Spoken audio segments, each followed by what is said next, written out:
Hello students. आज हम पढ़ने वाले हैं पैरामेट्राइजेशन ऑफ कर्व के बारे में, जिसमें हम ये देखेंगे कि आखिर पैरामेट्राइजेशन ऑफ कर्व का मतलब होता क्या है और पैरामेट्राइजेशन कर्व के बेस पे कुछ न्यूमेरिकल सॉल्व कर देंगे, जिससे करके ये टॉपिक के सारे कंसेप्ट क्लियर हो जाए। So I hope you are ready with your pen and paper. So without wasting much time let us start this video. तो सबसे पहले तो पैरामेट्राइजेशन ऑफ कर्व का मतलब समझ लेते हैं।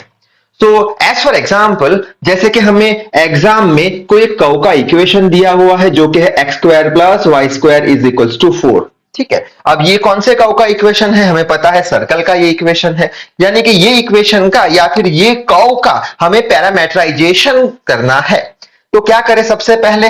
तो ये जो x है उसकी वैल्यू हम t के फॉर्म में फाइंड करेंगे, जिसे हम बोल देंगे x ऑफ t। ठीक है, बाद में हम क्या करेंगे, ये जो y है उसकी भी वैल्यू हम t के फॉर्म में फाइंड करेंगे, जिसे हम बोल देंगे y ऑफ t। ठीक है, तो x और y दोनों की वैल्यू हमने t के फॉर्म में फाइंड कर दी है। बाद में क्या करेंगे, ये जो x ऑफ t है और ये जो y ऑफ t है, दोनों का हम वेक्टोरियल एडिशन करेंगे। वेक्टोरियल एडिशन यानी xt ऑफ i यानी यूनिट वेक्टर इन x डायरेक्शन और yt ऑफ j यानी यूनिट वेक्टर इन y डायरेक्शन। तो ये जो आंसर आया हमारा ये वेक्टोरियल एडिशन करने के बाद, वो आंसर को हम बोल देंगे ये क्या है? पैरामेट्राइजेशन ऑफ कर्व है, जिसको हम बोल देंगे r ऑफ t। ठीक है, तो इन शॉर्ट क्या करना है, हमें जो भी इक्वेशन दिया हुआ है उसमें x और y की वैल्यू t के फॉर्म में कन्वर्ट कर देनी है। तो हमें xt yt या फिर अगर z होता है तो zt भी मिल जाएगा, दोनों का या तीनों का अगर z हो तो तीनों का वेक्टोरियल एडिशन करने पर जो भी आंसर हमें मिलेगा उसे हम बोल देंगे पैरामेट्राइजेशन ऑफ कर्व यानी r ऑफ t। तो फिलहाल तो ये बात इतनी समझ में नहीं आई होगी, यहां पे न्यूमेरिकल सॉल्व कर देते हैं तब जाके इसका कंसेप्ट क्लियर होने वाला है। ठीक है, तो यहां पे न्यूमेरिकल क्या है? डिटरमाइन दी पैरामेट्राइजेशन या फिर बोल दो parametric equation for the curve C that is the intersection of two planes. एक ये वाला प्लेन है और एक ये वाला प्लेन है, यानी दो प्लेन्स है, दो प्लेन के इक्वेशन दिए हुए हैं, दोनों प्लेन क्या कर रहे हैं? एक दूसरे में इंटरसेक्ट कर रहे हैं। तो इंटरसेक्ट करने के कारण एक कर्व बन रहा है, जहां पे दोनों कर्व इंटरसेक्ट कर रहे हैं वहां पे कर्व C बन रहा है। तो हमें क्या ढूंढना है? कर्व C का पैरामेट्राइजेशन ढूंढना है, यानी सबसे पहले हम xt ढूंढेंगे, फिर yt ढूंढेंगे, यहां पे z भी है तो zt भी ढूंढ लेंगे और वेक्टोरियल एडिशन कर देंगे, जिससे करके हमें फाइनल आंसर मिल जाए। ठीक है, तो सबसे पहले क्या करें? t में कन्वर्ट करें। तो इजीनेस के लिए मैं क्या बोलूंगा कि हम ले लेंगे z is equals to t। आप y is equals to t भी ले सकते हो, x is equals to t भी ले सकते हो, आपकी इच्छा। इजीनेस के लिए हम बोल देंगे z is equals to t। इसका मतलब क्या हुआ? हमें जो t का फॉर्म चाहिए था वो मिल गया। किसके लिए? z of t। कितना ले लिया हमने? t ले लिया। अब आप ऐसे नहीं बोल सकते y is equal to t ले लो, x is equal to t ले लो, ऐसे नहीं कर सकते, कोई भी एक वैल्यू आप अज्यूम कर सकते हो। तो z की वैल्यू हमने अज्यूम कर ली, तो हमें क्या मिल गया? z of t। कितना लिया? t। ठीक है, अब ये जो z is equal to t है वो इक्वेशन 1 में रखेंगे। तो इक्वेशन 1 कैसे लिखेंगे?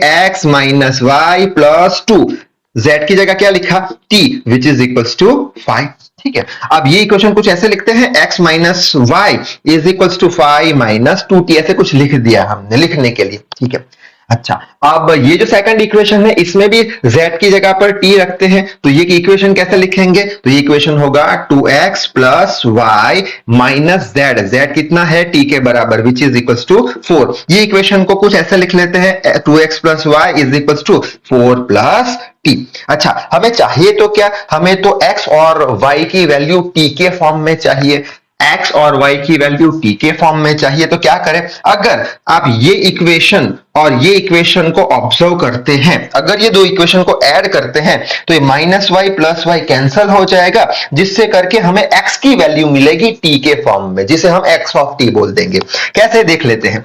तो यहां पे इक्वेशन 1 लिखो, x minus y is equal to 5 minus 2t, ये इक्वेशन 1 हो गया। उसके नीचे 2 लिखते हैं, 2x plus y is equal to 4 plus t, equation 2 हो गया। दोनों को क्या कर देंगे, दोनों को ऐड कर देंगे तो ये minus y plus y cancel, ये कितना हो जाएगा 3x 2 + 1 which is equal to ये 4 + 5 9 हो जाएगा। ये -2t है तो नेगेटिव साइन कितना t, तो यहां से हमें x की वैल्यू मिल चुकी है 9 - t डिवाइडेड बाय 3। तो x की वैल्यू हमें किस में मिली, t के फॉर्म में, जिसे हम बोल देंगे x of t which is equal to 9 - t divided by 3। अच्छा, अब बचा कौन सा, बचा y की वैल्यू t के फॉर्म में चाहिए, तो x की वैल्यू जो हमें मिली ये आप इक्वेशन 2 में रखोगे तो y की वैल्यू t के फॉर्म में मिल जाएगी, या 1 में रख दो तो इजीनेस के लिए 2 में रख देते हैं। किसकी वैल्यू, x की वैल्यू, तो 2 में क्या रखेंगे, ये है हमारा 2, सो 2 x की जगह क्या बोला हमने 9 - t डिवाइडेड बाई 3, बाद में क्या है 2 plus y is equals to क्या है 4 + t, 4 + t। अच्छा, अब इसका सॉल्यूशन करेंगे तो ये इससे मल्टीप्लाई होगा, 2 9 जा 18 divided by 3 minus 2t divided by 3 plus y is equals to 4 + t। हमें तो y की वैल्यू चाहिए t के फॉर्म में, तो y को सब्जेक्ट बनाओ, y is equals to 4 + t, ये 18 वहां चला जाएगा, -18/3 ये भी वहां चला गया, प्लस होके 2t/3। ठीक है। अच्छा, y इज इक्वल्स टू ये 4 - 18/3 है और ये प्लस t प्लस 2t/3 है, सिर्फ इंटरचेंज किया और कुछ नहीं किया। So y is equals to LCM ले ले 12 - 18/3 प्लस एलसीएम ले ले 3t plus 2t/3। So y is equal से कितना हो जाएगा, -6 हो जाएगा, ये -6 हो जाएगा पूरा, तो 3 2 जा -2 आएगा इधर, प्लस ये कितना हो जाएगा 2 5t/3। वापस से 3 एलसीएम आया तो ये कितना हो जाएगा 3 2 जा -6 प्लस 5t डिवाइडेड बाय 3। तो हमें क्या मिल गया, हमें y की वैल्यू भी मिल गई t के फॉर्म में। ठीक है, तो हमारा क्या हो गया, y of t is equals to -6 plus 5t divided by 3 हो चुका है। बस अब सारी वैल्यू किस में रख देंगे, ओरिजिनल इक्वेशन में। So parameterisation is equals to क्या बोल देंगे, x of t plus y of i plus y of t j plus z of t k। ठीक है, so parameterisation of curve C is equals to x of t कहां गया हमारा, ये रहा 9 - t डिवाइडेड बाई 3, साथ में क्या है i cap, plus y of t ये रहा, तो इसको मैं ऐसे लिख लू 5t - 6/3, कौन सा है y का j cap, plus z of t कितना था t, तो z ऑफ t के कैप। तो ये जो इक्वेशन मिला हमें वो हमारा हो गया आंसर पैरामीटराइजेशन ऑफ कर्व का। जल्दी से स्क्रीनशॉट ले लो, आगे बढ़ते हैं। नेक्स्ट है find the parameterisation of x² + y² is equals to 16। अच्छा, अब ये जो x² + y² is equals to 16 है, ये किसका इक्वेशन है, सर्कल का इक्वेशन है। तो ये जो इक्वेशन है उसे हम सर्कल के इक्वेशन से इक्वेट करते हैं। सर्कल का क्या इक्वेशन होता था, x² + y² is equals to a² बोल लो या r² बोल लो। ठीक है, यहाँ पे ये a जो है वो क्या रिप्रेजेंट करता है, radius of the circle represent करता है। तो यहाँ पे अगर दोनों को कंपेयर करते हो तो ये a² इज इक्वल टू 16 हम लिख सकते हैं, तो यहां पे हम बोल देंगे कि a² is equal to 16। So a is equal to कितना आ जाएगा, 4 आ जाएगा। ठीक है, अच्छा, अब हमने इंटीग्रेशन के चैप्टर में पोलराइजेशन इक्वेशन देखे थे सर्कल के, जिसे हम पैरामेट्रिक इक्वेशन भी बोलते थे। वो कौन से थे, तो वो हमने ये देखे थे कि सर्कल के लिए पैरामेट्रिक इक्वेशन होता था x is equal to r cos theta, y is equal to r sin theta. तो r की जगह हम क्या ले रहे हैं, a ले रहे हैं, तो x is equal to a बोल देंगे cos थीटा, थीटा की जगह हम t लेंगे। ठीक है, यहाँ पे t के टर्म में कन्वर्ट करना है। ठीक है, उसी तरीके से y की बात करें तो वो क्या था, r sin थीटा, सो r की जगह a, sin थीटा की जगह t। ठीक है, a sin t। So x is equals to a कितना है हमारा 4 cos t, y is equals to a कितना है 4 sin t। ठीक है, तो ये हमें क्या मिला, x की वैल्यू t के टर्म में, तो ये वैल्यू को हम क्या बोल देंगे, x ऑफ t। उसी तरीके से ये हमें मिला y की वैल्यू t के फॉर्म में, जिसे हम क्या बोल देंगे, y ऑफ t।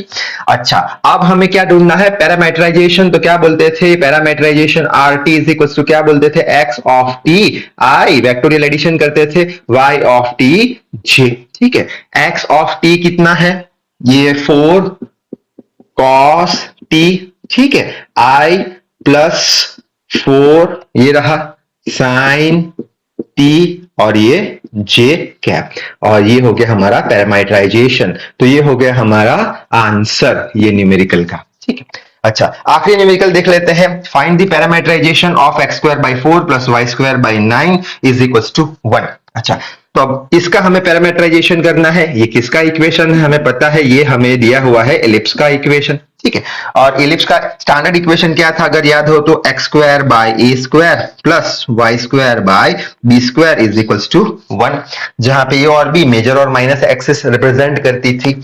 अब ये जो हमारा इक्वेशन है एलिप्स का, उसे दिए गए एलिप्स के इक्वेशन के साथ अगर इक्वेट करते हैं तो क्या होगा, ए स्क्वायर बराबर 4 लिख पाएंगे। तो यहाँ पे लिख लेते हैं A square is equals to 4, so A is equals to हो जाएगा 2। ठीक है, उसी तरीके से B square is equals to क्या 9 है, तो यहाँ पे लिख लेते हैं B square is equals to 9, तो बी बराबर हो जाएगा 3। ठीक है, अच्छा आगे बढ़ते हैं। आगे क्या करेंगे, वापस से पैरामेट्रिक इक्वेशन x और y की वैल्यू क्या थी, वो सर्कल जैसे ही थी। x इज इक्वल्स टू क्या था, a cos t और y इज इक्वल्स टू, अब a की जगह क्या आ जाएगा, a की जगह आ जाएगा b, क्योंकि मेजर और माइनस एक्सिस अलग अलग होती है। तो y is equals to b sin t। अच्छा, x is equals to, a की वैल्यू कितनी है 2 cos t और b की वैल्यू कितनी है, v की वैल्यू है 3 sin t। तो यहाँ पे हमें x की वैल्यू मिली इन टर्म्स ऑफ t, जिसे हम x ऑफ t बोल देंगे। यहाँ पे हमें मिली y की value in terms of t, जिसे हम y ऑफ t बोल देंगे। ठीक है, अच्छा फाइनली हम क्या करेंगे, पैरामीटराइजेशन ढूंढेंगे। तो कैसे ढूंढते थे, parameterisation is equals to x of t i plus y of t j। ठीक है, वैल्यूज रख देते हैं पैरामीटराइजेशन की, is equals to x of t कितना है 2 cos t i plus y t कितना है 3 sin t और लास्ट में j। तो ये हो गया हमारा पैरामीटराइजेशन इक्वेशन, किसके लिए, ये कर्व के लिए। ठीक है, तो इस वीडियो में बस इतना ही। आई होप इसके कंसेप्ट आपके क्लियर हो चुके होंगे। So till then read hard, work hard. Thank you very much.